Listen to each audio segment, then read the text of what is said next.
नमस्कार, जनवार्तामध्ये आपल्या सर्वांचं स्वागत।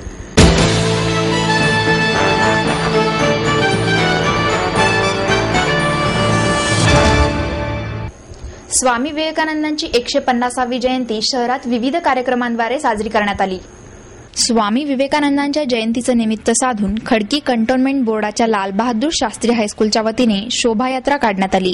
डायरेक्टर जनरल रविकांत चोप्रा, खडकी कंटोन्मेंटचे सीईओ चंद्रशेखर, उपाध्यक्ष मनीष आनंद आणि खडकी कंटोन्मेंटचे नगरसेवक इत्यादी यावेळी उपस्थित होते। यावेळी शाळेतील विद्यार्थ्यांनी स्वामी विवेकानंदांच्या जीवनावरील नाटक सादर केले। याशिवाय स्त्री भ्रूण हत्या रोखा, महिला सबलीकरण आणि स्त्री शिक्षणाचं महत्त्व पथनाट्याद्वारे सांगितलं। शोभायात्रेत विद्यार्थ्यांनी कराटे आणि सूर्यनमस्काराची प्रात्यक्षिके सादर केली। विवेकानंदांचे विचार सांगणारे फलक विद्यार्थ्यांनी झळकावले। राष्ट्रीय नेते, शैक्षणिक दिंडी इत्यादींचाही शोभायात्रेत समावेश होता। शाळेच्या मुख्याध्यापिका MS खिलारे यांच्या मार्गदर्शनाखाली सौ खाडीलकर आणि सौ CP भोसले यांनी या कार्यक्रमाचे संयोजन केले होते।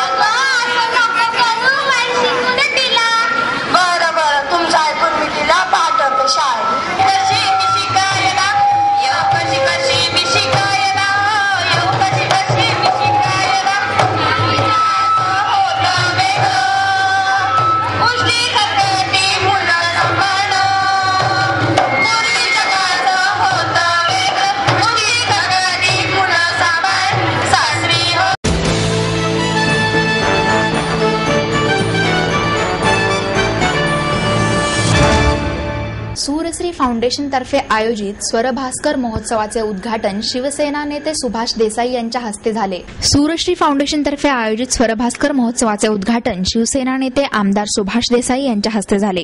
यावेळी ते बोलत होते। या प्रसंगी वायोलिन वादक प्रभाकर जोग, पंडित सुरेश तळवलकर, राहुल सोलापूरकर, श्याम देशपांडे इत्यादी उपस्थित होते। संवादिनी वादक तुळशीदास बोरकर यांना संगीतकार पुरस्कार आणि गायिका गौरी दामले पठारे यांना स्वरभास्कर पुरस्काराने सन्मानित करण्यात आले। सुभाष देसाई म्हणाले, हिंदुस्थानातील सर्व भाषांना अभिजात भाषेचा दर्जा मिळाला, पण अमृताशी पैदा जिंकणाऱ्या मराठी भाषेला अभिजात भाषेचा दर्जा मिळालेला नाही। तो मिळवून देण्यासाठी शिवसेनाचा लढा सुरूच राहील। मराठीला अभिजात भाषेचा दर्जा देण्यासाठी सरकार काम करो अथवा न करो, आम्ही तो दर्जा मिळेपर्यंत प्रयत्न करीत राहणार। हरी नरके यांच्या प्रयत्नांना साथ देऊ असे सांगून देसाई यांनी शिवसेना प्रमुखांविषयीच्या आठवणींना उजाळा दिला। ते म्हणाले, प्रतिभाताई पाटील यांना राष्ट्राध्यक्ष होण्यासाठी त्यांनी पाठिंबा दिला, तेव्हा अनेकांना धक्का बसला। राष्ट्राध्यक्ष पदावर असताना प्रतिभाताई पाटील मातोश्रीवर आल्या नाहीत, पण पदावर नसताना त्या जेव्हा आल्या तेव्हा साहेब त्यांना म्हणाले, तुम्ही माझी 2 कामे केली नाहीत। एक म्हणजे अफजल गुरुला फाशी दिली नाही आणि दुसरे सुलोचना दिदींना दादासाहेब फाळके पुरस्कार दिला नाही। परंतु अशा प्रकारचं संगीत महोत्सव आयोजित करणं म्हणजे शिवधनुष्य उचलण्यासारखं आणि ते मोठं काम शामरावांनी केलेलं आहे। त्याबद्दल खरोखर अभिनंदनच केलं पाहिजे। खरं तर इथे एवढी दिग्गज मंडळी आहेत की त्यांच्यामध्ये माझी योजना कशाला केली हा माझ्यासमोर प्रश्न पडला, परंतु श्यामच्या कार्याचं महत्वच इतकं मोठं आहे की त्यामुळे मी त्यांना नाही म्हणू शकलो नाही आणि इथे आल्याचे अनेक फायदेही झाले।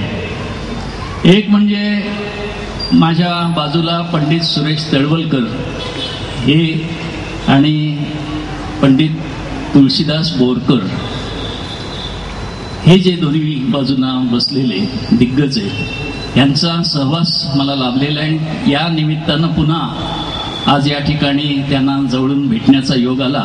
दोघेही माझ्याप्रमाणे गोरेगावचे रहिवासी, बरीच वर्ष तिथे राहत होते आणि त्यामुळे एक जवळीक निर्माण झाली।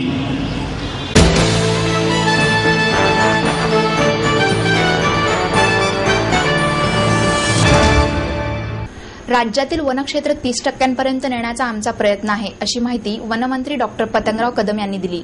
भारती विद्यापीठ आणि पुणे महापालिका यांच्या संयुक्त विद्यमाने मोहोर पुणे बिनाले या महोत्सवाचे उद्घाटन कदम यांच्या हस्ते झाले।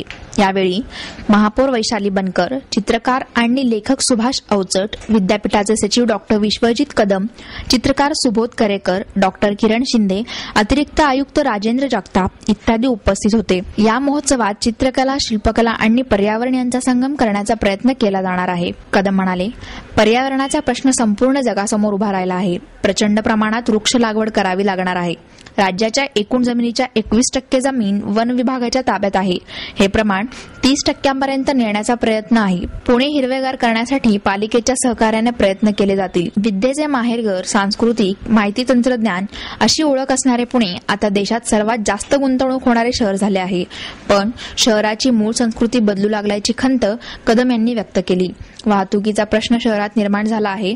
येथील टेकड्या हिरवागार कशा राहतील याचा विचार करण्यासाठी लोक चळवळीची गरज आहे, असंही त्यांनी नमूद केले। प्रमुख पाहुणे अवचट यांनी पुण्यात साहित्य संगीताला जेवढा लोकाश्रय मिळाला तेवढा चित्रकलेला मिळाला नसल्याचे स्पष्ट केले। तर कला महाविद्यालयांचा अभ्यासक्रम बदलणे आणि त्यांना स्वायत्ता देण्याची आवश्यकता असल्याचे त्यांनी सांगितले।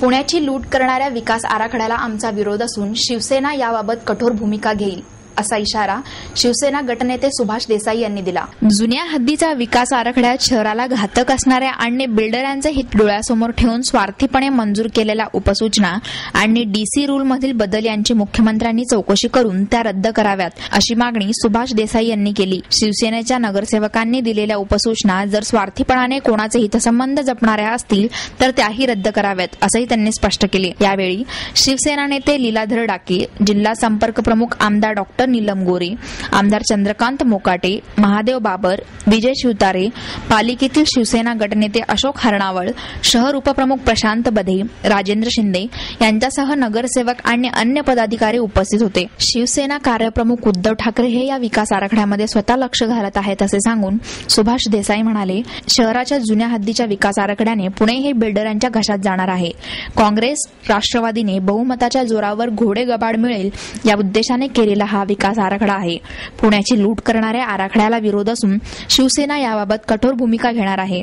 विकास आराखड्यात आरक्षणे उठवून मोठ्या प्रमाणात निवासीकरण केले आहे। या सर्व विकासासाठी 25,000 कोटी रुपये लागणार असून ते काँग्रेस, राष्ट्रवादीचे सरकार कुठून आणणार, असा सवाल त्यांनी केला। गेल्या 25 वर्षात शहराच्या यापूर्वी केलेल्या विकास आराखड्याची अवघी 22% अंमलबजावणी झाली आहे। मेट्रो मार्गाच्या दोन्ही बाजूंना 500 मीटरपर्यंत 4 FSI देण्यात येणार आहे। कालव्याच्या बाजूला TDR देण्यात येणार आहे। त्यामुळे लाखो सदनिका बांधल्या जाऊन लोकसंख्येची भयावह वाढ होईल। विशेषतः शहरांना पाणी आणि वाहतूक कोंडी या जटिल समस्या भेडसावत आहेत।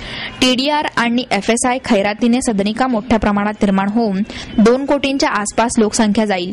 पुण्याच्या लोकसंख्येचा स्फोट घडवून आणू शकणाऱ्या या विकास आराखड्याविरोधात शिवसेना रस्त्यावर उतरेल, असंही देसाई यांनी सांगितले। विकास आराखडा मंजुरीसाठी ठेवला असताना मतदानाच्या वेळी गैरहजर राहणाऱ्या शिवसेनेच्या नगरसेवकांना कारणे दाखवा नोटीस बजावण्यात येणार आहे। शिवसेनेमध्ये लोकप्रतिनिधीला स्वातंत्र्य आहे, पण त्याच्या वागण्याने शहराचा बळी जाणार असेल तर ते खबरदारीने कसे वागतील हे पाहणे आमचे कर्तव्य आहे, असे सुभाष देसाई यांनी सांगितले।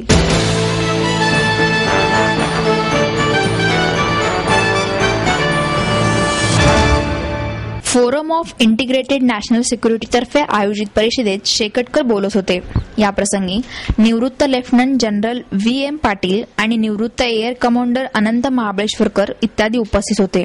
शेकटकर म्हणाले, पाकिस्तानच्या लष्कराने भारतीय जवानाचे शिर कापल्याच्या घटनेचा निषेध व्यक्त करीत आगामी काळात अशा घटना घडू नयेत यासाठी केंद्र सरकारने लष्कराला अशा प्रसंगात निर्णायक भूमिका घेण्याच्या सूचना कराव्यात, अशी मागणी शेकटकर यांनी केली। पुढच्या 15 ते 20 वर्षात पाकिस्तानचे विभाजन होण्याची शक्यता सध्याच्या परिस्थितीवरून असल्याचे म्हटले आहे। पाकिस्तानी लष्कराच्या कृत्याबद्दल भारतीय लष्करामध्ये नाराजी आहे। अशा घटना पुन्हा घडू नयेत यासाठी राजकीय इच्छाशक्तींची आवश्यकता आहे। पाकिस्तानने पहिल्यापासूनच भारत विरोधी भूमिका घेतली आहे। त्यामुळे तेथे आतापर्यंत झालेला राष्ट्राध्यक्ष, पंतप्रधान, सेनाध्यक्ष यांना तेथील जनतेसुद्धा पाठिंबा दर्शवलेला नाही. पाकिस्तानच्या जनतेला भारतीय नागरिकांबरोबर संवाद साधायचा आहे, पण तेथील लष्कर आणि ISIचा पाकिस्तान सरकारवरील ताबा आहे. पाकिस्तानाबरोबर संबंध सुधारावेत यासाठी केंद्र सरकारने तेथील सरकाराबरोबर संवाद चालू ठेवावा. तो राजनीतीचा धर्मच असल्याने त्यांनी यावेळी सांगितले. आज जगात 68 देशात युद्धात्मक स्थिती आहे. युद्धामुळे विशेषतः जवानांच्या पत्नी, मुले व मुलींना अनेक प्रश्नांना सामोरे जावे लागते. अमेरिकेने केलेल्या सर्वेक्षणात त्यांना 2021 पासून धोका असल्याचे म्हटले आहे. कारण तेथे आज भौतिकशास्त्र, रसायनशास्त्र, गणित शिकणाऱ्यांची संख्या कमी झाली आहे. त्यामुळे कदाचित राष्ट्राला धोका निर्माण होऊ शकतो असे तेथील सरकारला वाटते. या परिस्थितीतून बोध घेऊन भारताने सुद्धा सुरक्षिततेसाठी पावले उचलली पाहिजेत. नागरिकांनी देखील स्वयंसुरक्षितेकडे लक्ष केंद्रित केले पाहिजे. 2010 ते 11 दरम्यान पासपोर्ट काढून आलेले सुमारे 37,000 नागरिक आजही भारतात बेकायदेशीरपणे राहत आहेत. इराणमध्ये बेकायदेशीररित्या राहत असलेल्यांना मारण्याचे आदेश आहेत, तर सौदी अरेबिया, कोरिया